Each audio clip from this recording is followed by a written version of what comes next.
بەڵێ بینەرانی عزیز سڵاوتان لێبێ من یادگار فایقم ئەم شەو بە شێوەیەکی ڕاستەوخۆ لە شاری سلێمانیەوە میوانەکەشم لە کەرکووکەوە لە گەڵتان ئەبین بۆ باسی ڕۆژ. ئێوە شاگەدارن کە ئەمڕۆ ئەنجومەنی پارێزگای کەرکووک بە زۆرینەی دەنگی پێکاتەکانی کەرکووک بە حزوری سەرۆکی ئەنجومەنی پارێزگا و بە حزوری پارێزگاری کەرکووک دکتۆر نەجمەدین کەریم دەنگیاندا بۆ ئەوەی لەگەڵ هەرێمی کوردستان لە 25 سپتەمبەر بەشداری لە ڕیفراندۆم بکەن. ئەم بڕیارە بە بڕیارێکی ئێجگار گرنگدا ئەندرێت لە دوای بڕیاری هەڵکردنی ئاڵای کەرکووک لەسەر تەواوی دام و دەستگا فەرمیەکانی ئاڵای کوردستان لەسەر تەواوی دام و دەستگا فەرمیەکانی ئەو شارە هەرچەندە کە حکوومەتی عێراق لە ڕێگەی دادگاشەوە ویستی ڕێگری لێ بکات بەڵام ئاڵاکان هەر لە جێگەی خۆیان بوون.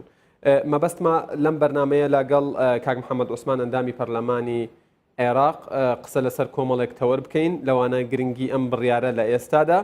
و بێ لێرە بە دوا حکوومەتی هەرێمی کوردستان و بە تایبەت ئەنجومەنی باڵای ڕیفراندۆم چۆن مامەڵە لەگەڵ کەرکووک و تەواوی ئەو پێکاتانە بکە بە تایبەت ئەوانەی کە تا ئێستا لەگەڵ ئەنجامدانی ڕیفراندەم نیم لە کەرکووک و هەروەها بێت چۆن مامەڵە لەگەڵ حکوومەتی عێراق بکات چونکە هەر پاش تقریبەن سێ کاتژمێرێک نووسینگەی عەبادی سەرۆکوەزیرانی عێراق ڕایگەیاندووە کە ئەو بڕیارە لەگەڵ دەستوری عێراق پێک نایەتەوە و ڕێگە بە ئەنجامدانیشی نادەن ئەبێ حکوومەتی هەرێم چی بکات و مەبەستیشمە قسە لەسەرەوە بکەین کە ئایا لە ئێستادا کەرکووک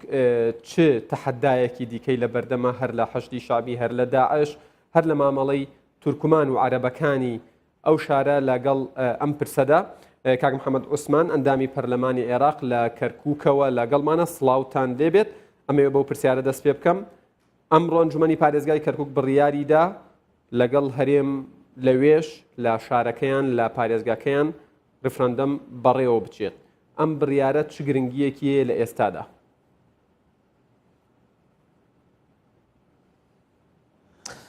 بەڵێ ئەم کاتتان باش سڵاو بۆ خەڵکی کوردستان بۆ کەرکووچیەکان لە هەر جێگایەکەن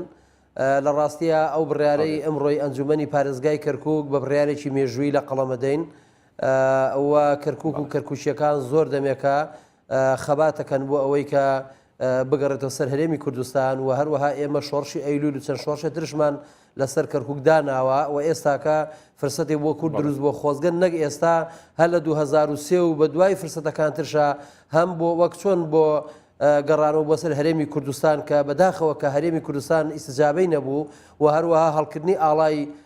کوردستان لە کەرکووک و پاشان بۆ ئەم ڕیفراندۆمەش ئێمە پێمان وایە لە ڕووی مێژوویەوە و لە ڕووی نەتەوایەتیەوە و لە ڕووی ئەو هەموو قوربانی و تەزحیە و ماندووبوونەی کە کەرکووک و کەرکووچیەکان وە خەڵکی کوردستان لە پێناو کەرکووکداوێنە پێمان وایە بڕیارێکی گونجاوە و ئێمە لێرە دەستخۆشی لە ئەنجومەنی پارێزگای کەرکووک و بە تایبەتی لە لستی برایەتی ئەکەین و دەستخۆشی و پیرۆزبایی لە خەڵکی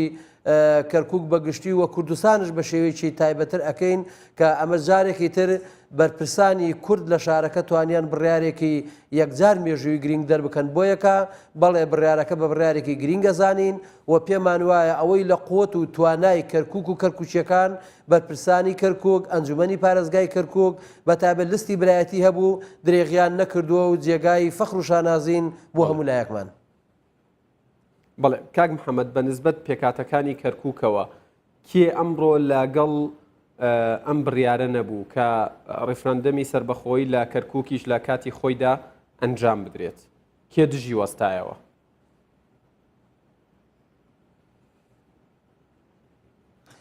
بەڵێ خۆی لە ڕاستیە ئێمە زۆر دەمێکە ئین لە کەرکووک هیچ کاتێک بەرپرسە سیاسیەکانی پێکهاتەکانی غەیرە کورد لەگەڵ بەرژەوەندیان لەگە بەرژەوەندی خەڵکی کوردستان و کوردای یەک ناگرێتەوە ئەوەش پێم وایە دوو هۆکارە یەکێکیان ئەوەیە کە ئەمانە قورمیش کراون کە دەبێ هەمیشە وابیر بکەنەوە کە ئەمان دژی هەموو شتێکی خەڵکی کوردستان بن و دژی دروستبوونی هەموو کیانێکی کوردستانین لەم دەڤەرە و بە دیوەکەی ترشا پێم وایە سەرکردایەتی سیاسی کوردستان بەرپرسە لێی کە تا ئێستاکە نەیانتوانی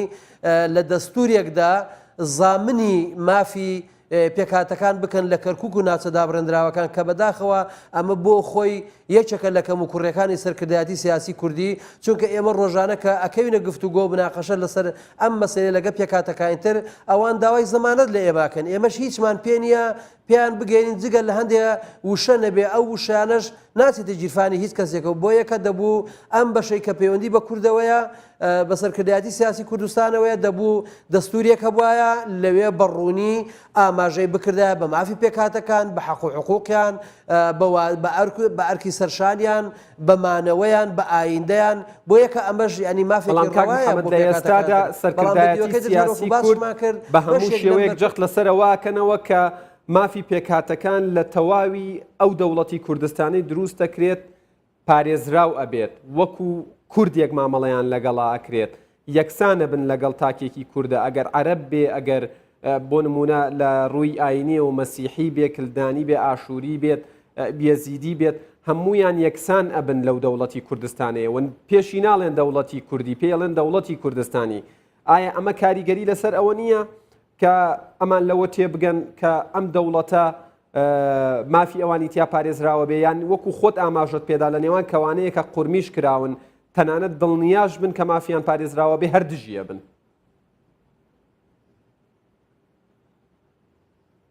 ئێمە وەکو باسمان کرد لە دوو بەش پێک دێ بەشیشی ئەوەیە کە ئەمە لەلایەن هەندێک وڵاتانی ناوچەکەەوە قورمیژەکرن ئەمانە سەپانن یعنی دەسەڵات لای ئەمان نییە ئەمانە وەک کرێکار ئیشەکەن و ئێوارە حەقی خۆیان وەرەگرن ئەمە بەشێکێتی بەشەکەی دووەمی ئەوەیە ئەوەی کە جەنابەت دەفەرمووی ئەوە بۆ کوردێک ئەو قسەیە بکەی ڕاستە من و تۆ گوێی لێ ڕائەگرین بەڵام بۆ یەکێکی غەیرە کورد کە ساڵەهای ساڵە ئێمە سراعمانێ ساڵەهای ساڵە ئێمە دانی خێر بە یەکانانێ ساڵەهای ساڵە ئێمە دوو بەرژەوەندی لێک جیاوازمان هەبوو بۆ یەکە ئەمەی کە بەو شێوەیە مافیان زامنە ئەمە زیاتر قسەیە بۆ یەکە ئێمە ئەوان دیکۆمنتیان لە ئێمە ئەوێ بە دیکۆمنت ئەبێ بیخێتە بەردەستیان بڵێ ئەمە دەستورە ئەمە مافەکەتە و بەم شێوێ مافت زامن کراوە بۆ یەکە زۆر جێگای داخە کە تا ئێستاکە قیادەی سیاسی کوردستان نەیانتوانێت ئەوە بکەن لە ئێستاشە ئەگەر ڕژنووسێکی حەسەنە ڕەنگە پەلەش بێ بەڵام ئەگەر شتێک هەر ئامادە بکرێ کە وەکو دیکۆمنت زمانێک بێ من پێم وایە باشترە لەوەی هەر نەبێ چونکە بەشێک لە پێکاتەکان بەشێک لە ناو پێکاتەکان زۆر رازین بۆی کە کار بکەن لەگە خەڵکی کوردستان لەگە خەڵکی کوردستان تێکەڵ بن شەراکەتی بکەن لە سیاسەتە چونکە ئێمە لە تجارەتە سیاست بە شەریکایەتیمان هەیە لە ژنخوازی هەمانە لە زۆر شتی پێکەوە هەمانە و ئەمە لەلایەکی تر ینی گەنجەکانی ئەم شارە زۆر مرتاحن بە سەردانی هەولێر و سلێمانی کە لە ڕووی ئەمنیەوە ژیانیان پارێزراوە و هەروەها ژیانیان بۆ دابین کراوە ئازادن سربەخۆ زۆر بەڵام بە پێچەوانە و ئەوان ناتوان هەتاکو دووز بڕۆن ناتوان بچنە بەغدا لەوێ ئەیان ڕفێنن دەیانگرن دەیان کوژن چی ناشێ بەسەریان دێ بۆ یەکە جەوێکی تا ڕادەیەک لەبار ئامادەیە بۆ ئەوەی کە پێکاتەکانی ترش تێیدی ڕاپرسی بکەن لە جەنابتان لە پەرلەمانی عێراق نوێنەرایەتی گەلی کوردستانەکەن لەوێ مەبەستمە و پرسیارە بکەم چ لە پەرلەمانی عێراق عەرەب و تورکمانەکانی کەرکووک و چ لە ناوخۆی کەرکووک هاوڵاتیانی عەرەب و تورکمان و بەرپرسەکانی عەرەب و تورکمان بە تەواوەتی دژی ڕێفراندۆمن یاخۆت داوای زەمانەت و دڵنیایی یەکەن.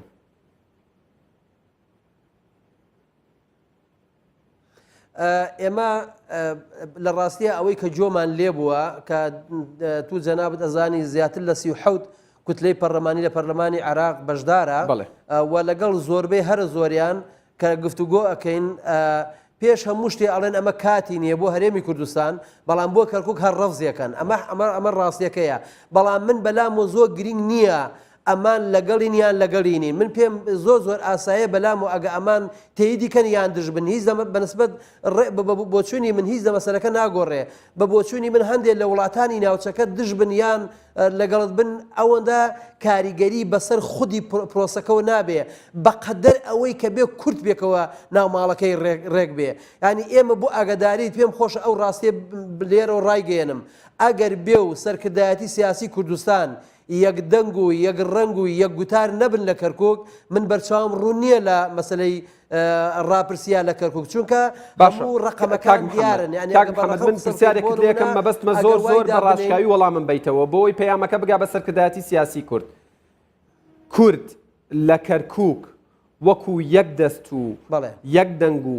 یەک ڕنگ مامەڵاکەن لەگەڵ پرسە چارە نووسازەکان یانەوەشیان دابەش کردووە. لە ڕاستیە ئەوەش دابش بووە و ئێستاکە ئەوەی کە ئێمە لە کەرکووک هەستی پێکەین چەند لایەنێکی سیاسی بانگەشەی ڕیفراندۆمەکە لەگەڵ گەڕانەوەی بۆ بەشداریکردنی کەرکووک لە ڕیفراندۆمی هەرێمی کوردستان، بەڵام چەند لایەنێک تا ئێستاکە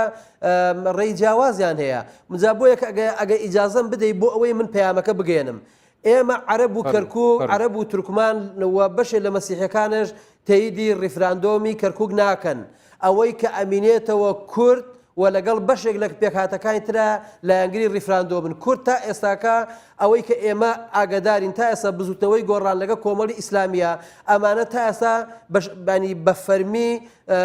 لە یانگری ڕیفراندۆم نین. بۆ یەکە لە هەڵبژاردننی 2014 بزوتنەوەی گۆڕان 36,000 دەنگی لە کەرکووک هاوردووە، کۆمەڵی ئیسلامی 5 بۆ 10,000 دەنگی لە کەرکووک هاوردووە. ئەمە خەتەرە ئەگەر سەرکردایەتی سیاسی کوردی ناڵین لە کوردستان وازە کوردستان بێن، بەڵام هەر لانی کەم لەسەر کەرکووک ئەبێ ئەم مەسەلەی یەکلایی بکەنەوە، چونکە ئێمە ئەگەر لە سلێمانی بیدۆڕێنین کورد بە کووردە کێشە نییە، لە هەولێر لە دوهۆک لە هەڵەبجە، بەڵام لە کەرکووک ڕیفراندۆم بدۆڕێنین ئەوەی کە داگیرکەرانی کوردستان ساڵەهای ساڵە نەیانتوانی بە ئاگر و بە ئاسن دژی کورد بیکەن، ئەوە سەرکردایەتی سیاسی کووردە خۆی بەدەستی خۆی گۆڕێک بۆ کورد هەڵەکەنێ لە کەرکووک و ئەبێ بە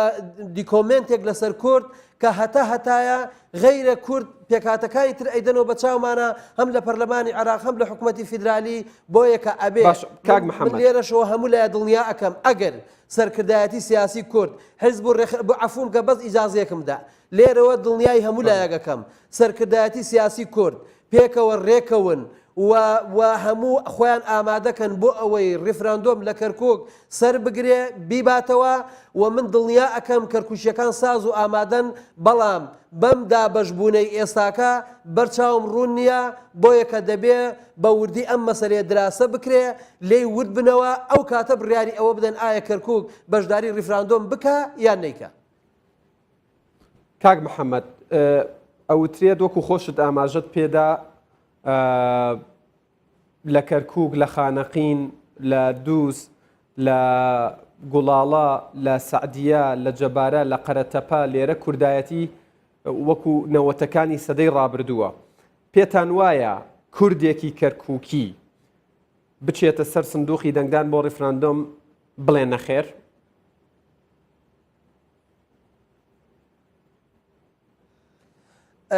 قوربان من بە وازحی قسەم کرد لێرە ئێمە کەرکووک و هەموو ناوچە کوردستانیەکان و هەموو کوردستانش هەر هەمووی دابش بووە بەسەر ئەحزابەکانی کوردستاندا. ئەحزابەکانی کوردستان یا قیادەی سیاسی کوردستان هەموو دەکەسن. ئەگە ئەم دەکەسن نەتوانن پێکەوە کورد ڕێکخەن ئەم شپرژەی کە لە خوارەوە هەیە و پرشوبڵاوی لە خوارەوە هەیە ڕێک ناکەوێ. بۆ یەکە هەر گروپە کاک محەممەدەوە تا بزوتنەوەی گۆڕان لە ڕێگەی بەرپرسێکی باڵایەوە ڕایگەیاندووە ئەڵێ داواکاریمان بۆ دواخستنی ڕیفراندۆم بەمانای ئەوە نایەت کە دەنگ بە نەخێر بدرێت و بزوتنەوەی گۆڕانیش وەکو هەر حزبێکی تری کوردستان لەگەڵ سەربەخۆیی کوردستانایە، کۆمەڵی ئیسلامی لەگەڵ سەربەخۆیی کوردستانایە. کاک یادگار من لە ئەرزی واقع قساکەم حەقم بەسەر ئەوە نییە ئەم بەرپرس لە چۆ چی ئەڵێ و چی ناڵێن. لە کەرکووک تا ئێستاکە ژوورێک نییە بۆ لژنەی هەڵسان بە کاروباری ڕیفراندۆم، ژوورێک نییە، تا ئێستا موەزەفێک نییە، تا ئێستا قەڵەمێک نییە، تا ئێستا کاغەزێک نییە و هیچ واشمان نەماوە بۆ ئەو کاتە. بۆ یەکە من ئەوەی ئەیبینم لە کەرکووک ئەمەندەی زیاتر ئیعلامە و زیاتر قسەکردنە و بە شێوەیە لە شێوەکان زەختە لەسەر یەکتر من شتی تر نابینم. کەواتە داواکاری چیە لە ئەنجومەنی باڵای ڕیفراندۆم وەکو نوێنەرێکی هاوڵاتیانی کەرکووک بۆ ئەوەی هەمومان پێکەوە بتوانین ئەم پرۆسیە تێپەڕین. من بەندەن نەک لەگەڵ ڕیفراندۆم لەگە سەربەخۆیی کوردستانشم، بەڵام دەبێ ئێمە بین کەرەسەکانی دابین کەین، کەرەسەکانی دابین نەکەین ئێمە هیچمان پێ ناکرێت. داواکاریتان چییە لە ئەنجومەنی باڵای ڕیفراندۆم وەکو پەرلەمانتارێکی کەرکووک وەکو نوێنەرێکی هاوڵاتیانی کەرکووک لە پەرلەمانی عێراق؟ ئەتەوێت ئەوان چی بکەن لە ئێستاە؟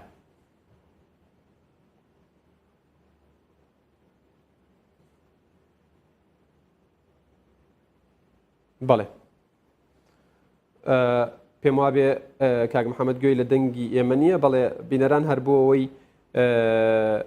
زانیاریەکان هەندێک دەمەزرد بکەینەوە ئەمڕۆ ئەنجومەنی پارێزگای کەرکووک بڕیاریدا بە کۆی دەنگی زۆرینەی پێکاتەکان کە کەرکووک لەگەڵ هەرێمی کوردستان بەشداری لە ڕێفراندۆمی سربەخۆیی بکات. ئەمە دوای ئەوە دێت کە لە دوو هەفتەی ڕابردوو لە خانەقین لە قەرەتەپە لە جەبارە لە سعدیە لە گوڵاڵە کە زیاتر بە جەلەولا ناوەکەی باشتر ئەناسرێتەوە ئەوانیش بە کۆی دەنگی تەواوی پێکاتەکانی ئەوێ تەنانەت لە باشیکیش لە باشیقەش بە هەمان شێوە بڕیار دراکە لەگەڵ هەرێمی کوردستان بەشداری لە ڕیفراندەمی سربەخۆیی بکەن.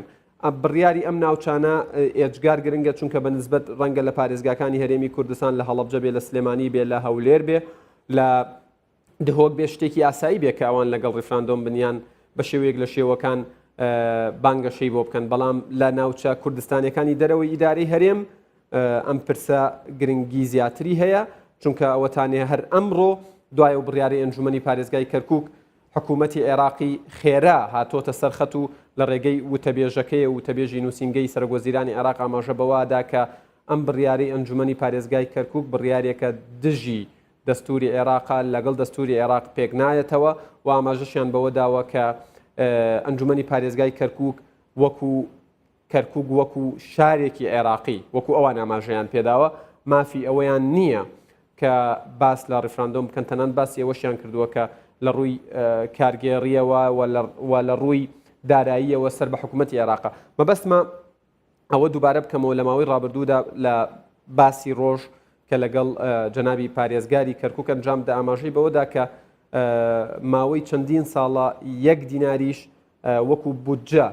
لەلایەن حکوومەتی عێراقەوە نەهاتووە بۆ کەرکووک بەڵام ئەوەتانی حکوومەتی عێراق لە ڕووی داراییشەوە بە شێوەیەکی ڕاستەوخۆ پەیوەستە بەوانەوە دیارە هەر ئەو وتەیە یاخود ئەو لێدوانەی ئەو قسەیەی پارێزگاری کەرکووک دەم و دەست ڕەتکردنەوەی ئەو قسەی حکوومەتی عێراقیە کە ئاماژە بەوادا کە کەرکووک لە ڕووی داراییەوە سەر بە حکوومەتی عێراقا. بەڵێ پێم وابێ کاک محەممەد عوسمان جارێکی تر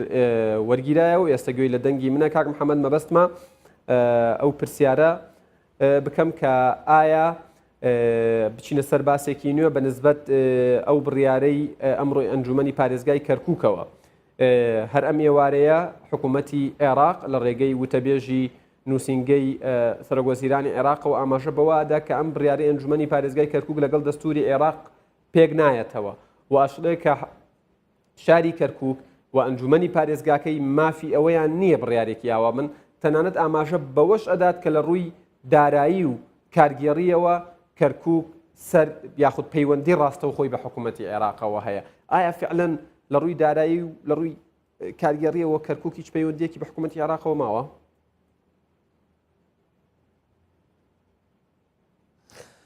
بەڵێ بەداخەوە ئێمە لە گەرمەی مناقەشەکانە بووین فکرەکانمان تەرحەکرد خەتەکە بڕا بەداخەوە جارە پێش هەموو شتێ بەندە لەگە سربەخۆی کوردستانشە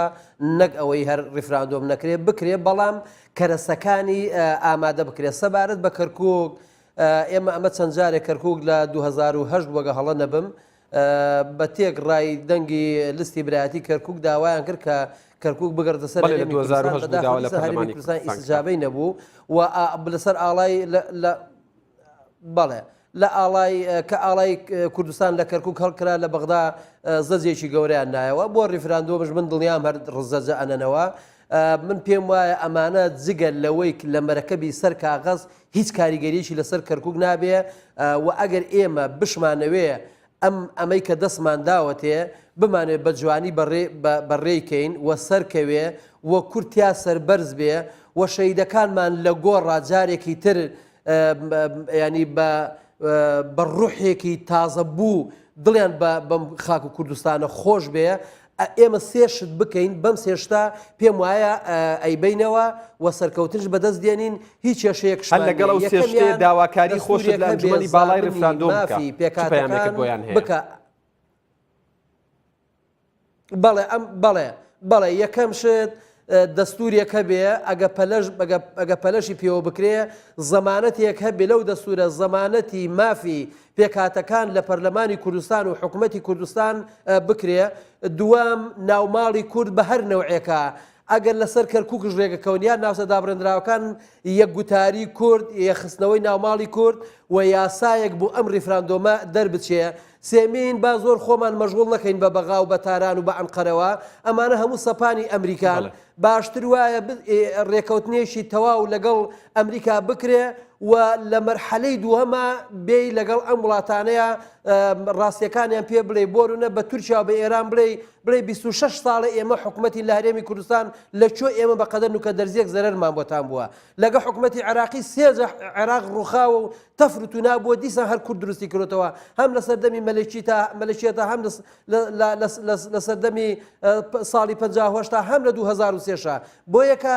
ئەمانە زیاتر قورمیش کراون مەسەلە وردەکارەکە زۆر لای ئەمانە نیە. ئێمە ئەم سێ خاڵە کە جێبەجێمان کرد من پێم وایە کەرکووک وەکو پارویەکی وەکو سفرەیەکی ئامادەکرا وایە لەگەڵ هەرێمی کوردستانە کێشە نابێ. بەڵام ئەگەر بە پێچەوانە ئەمە نەکەین پێم وایە تووشی کێشەی گەورا بین و با نابێ ئەوەش بشارینەوە کەرکووک ڕۆژانە زیاتر لە 25 میلیۆن دۆلاری هەیە. یەک ڕۆژێک بەس نەوتی کەرکووک جگە لە داهاتی ناوخۆ ڕۆژانە 25 میلیۆن دۆلار پارەی نەوتی هەیە جگە لە غازش. بۆ یەکە ئەم پارەیە ئەگە بە جوانی سرف بکرێ لە خزمەتی خەڵکا بێ هەموو هەرێمی کوردستان و کەرکووکش موچە ئەدا پارەی پرۆژەی پێ پارەی هێزی پێشمەرگەی قارەمانی کوردستان ئەدا هەموو شتەکانەدا. بەڵام بەداخەوە من هەستەکەم خەرەلەکان لای نەیارەکانی کورد نییە، نەیارەکانی کورد هەر با بڵێن بە حیاتی بە قسەی خێران پێمانە نەوتوە ئەوەتە لە بەغدا ئەچی قانون جێبەجێەکەی لەوەتی لەسەر داوای خۆیان داوای هێزێکی کوردیان کرۆ بچێتە منطقەی دۆرە هەر خۆشیان گوتیان لەوەتی ئەم هێزە کوردیە هاتۆتە ئێرە دزی نەماوە ڕاوڕوود نەماوە جەردەیی نەماوە بە ئارامی ئەخەوین. ئەوە فەرمی ئێستاکە کە خۆشیان قانونەکە پێشێلەکەن ئەوە ئێستا پێشمەرگەیەک ئەخەنە سزنەوە و لە بەپێی قانونش مامەڵەی لەگەڵ کوردستانەوەی سەلماندووە کە هێزێکی پارێزەری تەواوی پێکاتەکانە و بە یەکسانی و بێ بە جیاوازیکردن هەموو لایەکە پارێزە. کاک محەممەد وەکو دوا پرسیار کەمتر لە دوو خولە گوڵام من بیتەوە سوپاس دەکەم. دکتۆر نەجمەدین کەریم پارێزگاری کەرکووک لە بەرنمەیەکم لەگەڵ ئاماژەی بەوەدا کە دەنگی کەرکووکیەکان لە ڕیفراندەمی سەربەخۆییە بەڵێیە بۆ ڕیفراندەمی سەربەخۆیی و کاک مەسعود بارزانی سەرۆکی هەرێمی کوردستان لە لێدوانێکی لە چاوپێکەوتنێکی لەگەڵ کەناڵی ئەلحەدەث ئاماژە بەوە ئەدا ئەڵێ دەبێت ڕێز لە بڕیاری کەرکووکیەکان بگرێت بڕیارەکەیان هەرچیەک بێت. دوا کۆمنتی تۆ لەسەر ئەم دوو قسەیە چییە؟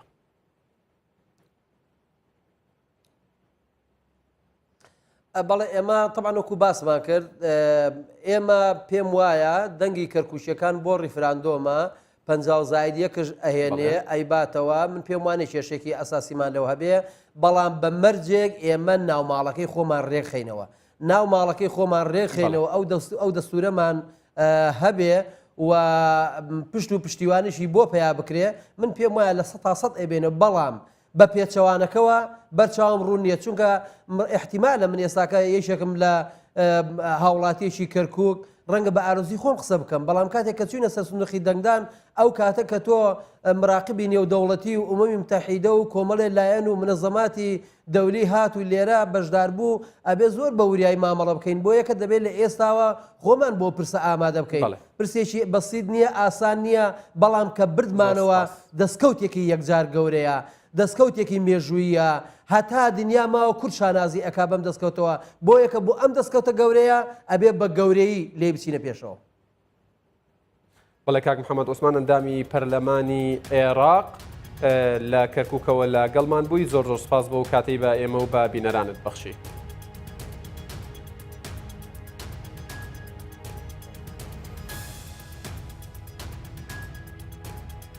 بەڵێ بینەرانی ئەزیز